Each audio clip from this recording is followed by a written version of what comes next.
What's up, everyone? Welcome back to the channel. I hope everyone is having a good day and a good start to your week. So we are starting off the week with a movie review. I did try to watch as many horror movies as I possibly could fit in over the weekend. I think I managed to get through roughly 3 to 4 films plus some TV, plus getting caught up on some TV series. But one of the films I wanted to watch once it came out, because I did not get to see it in theaters, as you can see in front of you, is called The Damned. Now, this film, we did a trailer review reaction on this film towards the end of last year, and I was all in. I couldn't wait to see this film. Everything about it that they were showing in it was just setting it up to be this dark, eerie, jump scare, intense, on the edge of your seat type thriller. That's how I took the trailer. And again, I know all this is very subjective, right? Whether it's film, TV series, how we all react to this type of content. That's what I was feeling for the trailer. Couldn't wait for this to come out. I wasn't able to see it in theaters. It had very limited showings just at the few theaters that are around me. I think there was only one theater company that actually was playing it, and it was only 1 or 2 showings a day, very late in the evening. So didn't work out for me to be able to go see it. But as soon as it came out on digital, I rented it and I was able to watch it. And I just got done watching it last night, and I'm going to say underwhelming. Very underwhelming. The trailer. This is one of those situations where I feel the trailer outshined the film. Right? Sometimes you see those trailers, and again, like this one, as I just described, you get hooked. You can't wait to see it. And then when you start watching the film, you're thinking, okay, where is that same level of intensity from the trailer, in the trailer that I felt with this film? Now, at first I thought, okay, this is gonna be like a slow burn type film, and it wasn't. It was a slow burn, but it was a slow burn from beginning to end. Now, do I enjoy the film for what it is, for the idea, for the originality to some degree? Absolutely. Do I see this film being like in my top, by the end of 2025, do I see this being in my, top 10, top 20 horror films for the year? No. But I also don't see it being in my, top 10 or 20 worst horror films of the year. It's going to fall somewhere in that middle ground. And unfortunately, in that middle ground is where it's probably going to get forgotten about. Now, this could be a film that garners a cult following over time. I don't think it will. Because again, it just felt like it wanted to give you something, it wanted to get there, but it wasted so much time trying to get you there, and then it just ended. And even the ending was a bit confusing, left you kind of guessing what you just watched. So I even at the end of the film had to take a pause and think, okay, I don't want to necessarily have to go back and rewatch this movie again, so I'm trying to figure out what I just saw. So we're going to get into the details of this film. So I'm going to warn you now, spoilers. Again, I know this movie just came out, and I want to say just came out as in it's been out now for a month. It came out on January 3rd, so that's when it released in the US for theaters, and I know it just recently, within the last, I think 2 weeks or so, maybe a little bit more, was on digital. So it wasn't in theaters that long before it hit digital. So again, if you plan on seeing this, I would recommend to pause the video, go watch it, or come back after you've watched it, drop a comment in the comment section. Let me know what you thought, what you rated it. Did you enjoy it? But we are now going to get into spoilers of this film. So this film, it primarily follows the character Ava, who is played by Odessa Young, who I think played this role. She was phenomenal. I think she did an amazing job in her acting in this film. I mean, she absolutely shined. Now, it's just the story, I think, that hindered the overall film experience. But if I look solely at how they acted, she was amazing. Joe Cole, who plays Daniel, was amazing as well. We also, some of you may, if you have seen the film, or if you do plan on seeing the film, you're going to recognize Rory McCann, who plays Ragnar. He played in Game of Thrones, and there's some other various actors, but Odessa and Joe are the primary actors and actresses for this film. Again, primarily Odessa Young.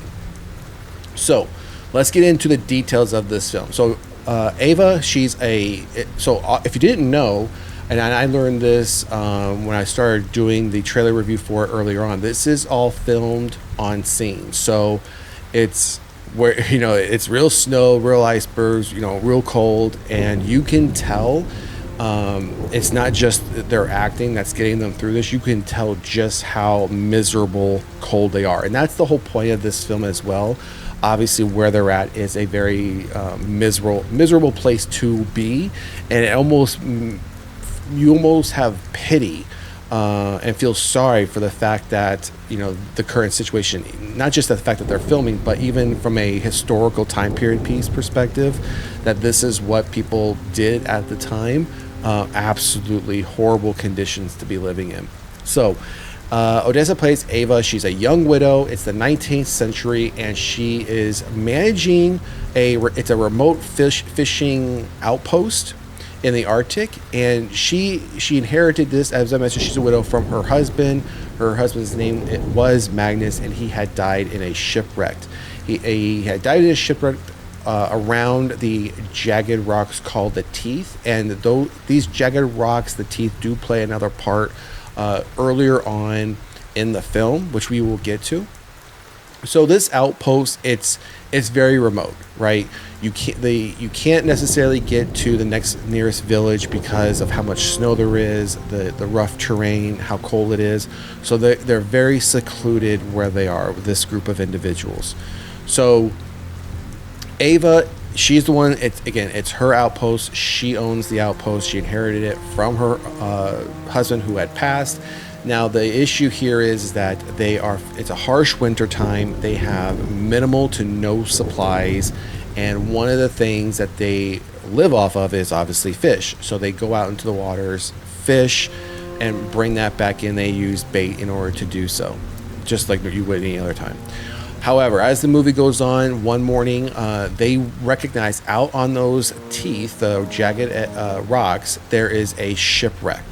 Now they all start to decide, what do we do? Do we go out there to try to save them? And then amongst the men, they're arguing yes, no, but they ultimately Daniel says, well, it's not your choice, it's not mine, it's hers, meaning Ava's, because it's her boat, it's her fishing outpost, so she's the one in charge and is making the decision. So initially she says, no, I cannot risk your lives, I can't risk us in order to save them. You can tell it's a very tough decision, but that's the decision she makes. So they do not go.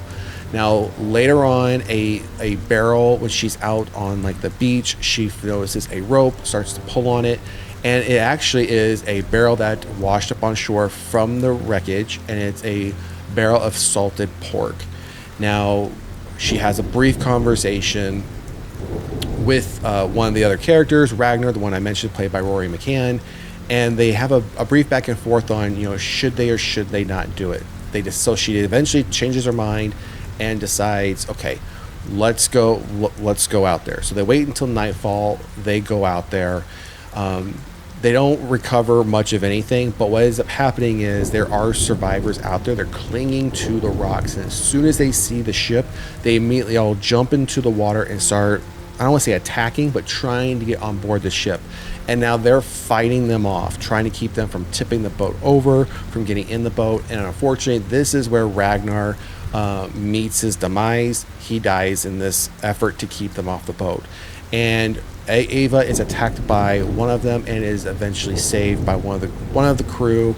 And the individual uses either a hatchet or a hammer, and hits the individual in the face, and Ava watches this person drown.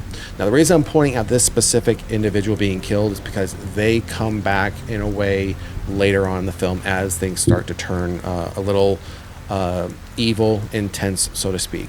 Okay, so now they managed to get back to shore. The supplies that they found while they were out there was very minimal. They found a crate that contained some lamp oil and some brandy, and that was pretty much it. Nothing else. So it really wasn't worth the trip. Now, obviously, you lost a crew member by doing this. So then now we're into the next day again. Now these bodies now have washed up on shore, and this is where the horror, I guess I'll call it, begins. Like this evil entity starts to come about. So they have to now do something with the bodies, and as they come across one of them has they notice the stomach is still moving. So they think this individual is still alive, and he's not. One of the crew walk up, pull out his knife, and just opens up his stomach, right? And all these live eels start coming out of his stomach. So keeping in mind, this is a folklore horror film. So being that they are following, they believe in Nordic folklore in the film, and specifically about Dragar.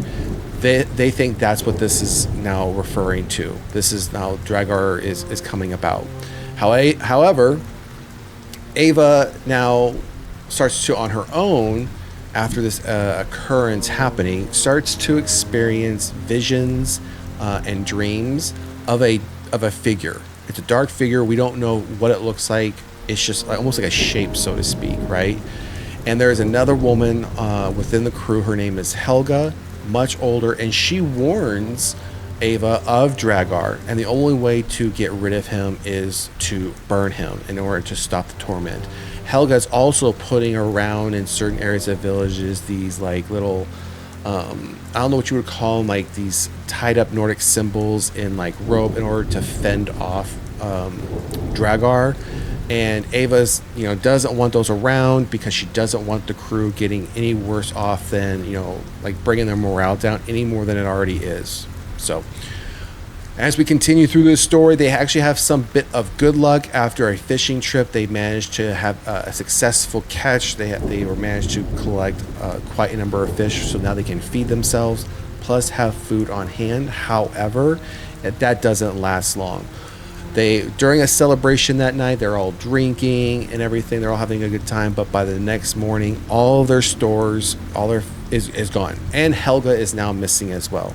Right, so now they're thinking Helga took all the fish and left, which wouldn't make sense, right? I mean, she's an older lady. There's no way she's gonna be able to, pull together all these large and pounds of fish in order to take off in this harsh winter, in this harsh environment. But that's again what they're believing. So the crew finds her trail, and it takes them up to an empty coffin at the burial site where they had placed all those previous bodies. And now everyone's starting to become much more paranoid.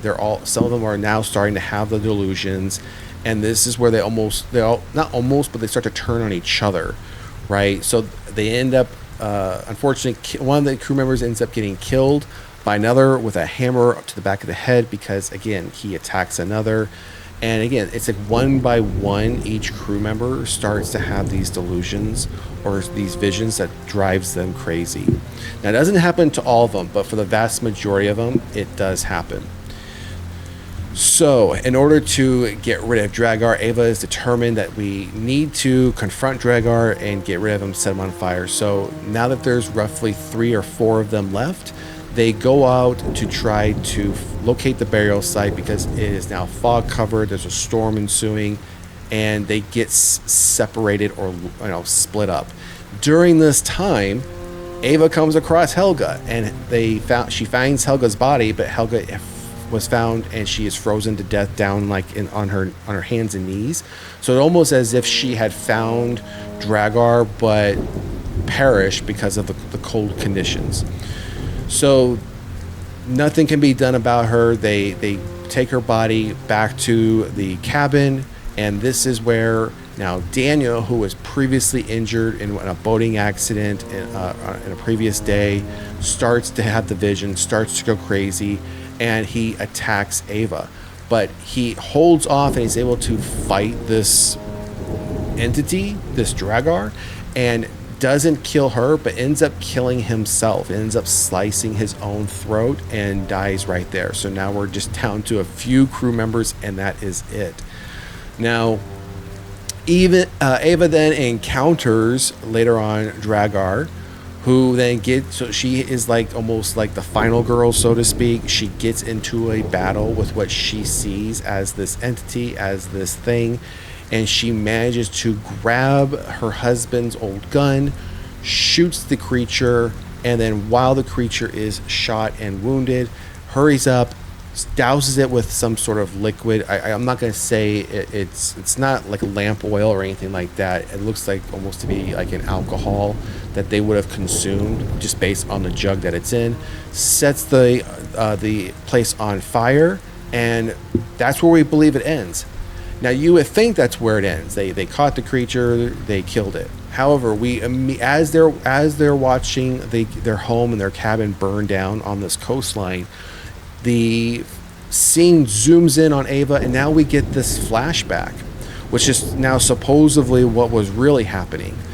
Now, the Dragar was not this evil entity. It was, in fact, a survivor of the shipwreck from earlier on in the film, and he was simply speaking a different language, and he was begging Ava for help, offering her his gold watch. And unable to understand him, Ava shot him, and then took the watch and set the place on fire, and then the film just ends. And this is only about, keep in mind, about an hour and 28 minutes, give or take, by the time you take out the beginning credits and ending credits. So it's about an hour 25 minutes. So it just again abruptly ends, and you're kind of left wondering, well, what did I really just end up watching for 90 minutes, right? Again, you don't, when you see the flashback scene, you start to wonder, oh, wait a minute, so did everyone just see this individual, this survivor who made it back on shore, and everyone just started going crazy? That's what didn't really make sense, because multiple people saw this dark entity, this dark creature, before they started going crazy and then killing themselves or trying to kill somebody within the crew. It seemed like she was the only one that had this flashback that then showed her it was a crew member. So all in all, I would give this film, we do our rankings here out of 5, I'm giving it a 2.5 out of 5. I had high hopes for this film. I was excited for this film. I couldn't wait to see it. And it was a big letdown that, again, you have this very slow burn all the way through the film until you get towards right at the end. And it's like a 5-minute battle sequence, if that, and then you get this flashback, which then questions the entire movie. And it's not one of those films where it's like, well, the film is too smart for the viewer. No, I just don't think the story was laid out appropriately. Now, as far as it being a time period, you all know I love time period piece movies. So as far as it being a time period piece film, I love that aspect. I love the fact that it was filmed on location. I love the costume designs, everything about that. Top notch, 5 out of 5. Story from a horror perspective, 2.5 out of 5. I wasn't, you never feel scared. There were a few attempted jump scares, but in the eeriness, but outside of that, never scared, never intense enough where you were like, oh my gosh, what's around the corner? I think that's where it really failed itself. So again, we're giving it a 2.5 out of 5 overall, 5 for the period piece aspect, but that doesn't save it from being an overall 2.5 out of 5. So that's going to do it for this movie review for the film The Damned. Let us know down in the comment section what you think. Have you seen the film? Do you still plan on seeing the film? And I would suggest still go watch the film if you haven't seen it. You may like it, and it just wasn't for me. It might be something for you. So I would still highly recommend watch any film that we do a review here on. It may be a 5 out of 5 for you. It might just hit the spot. So it's a one and done for me. I probably won't come back to this film, and if I do, it'll probably be a few months before I decide to revisit it and try to see, give it another try to maybe catch if there was something I was missing or if it just happens to hit different. But otherwise, it's a one and done for me, 2.5 out of 5. Again, let us know down in the comments section what you think, and if you haven't done so already, please like, share, and subscribe to the channel. And to all new and existing subscribers, thank you so much for all the support. It is greatly appreciated, and we will see you at the next one. Peace.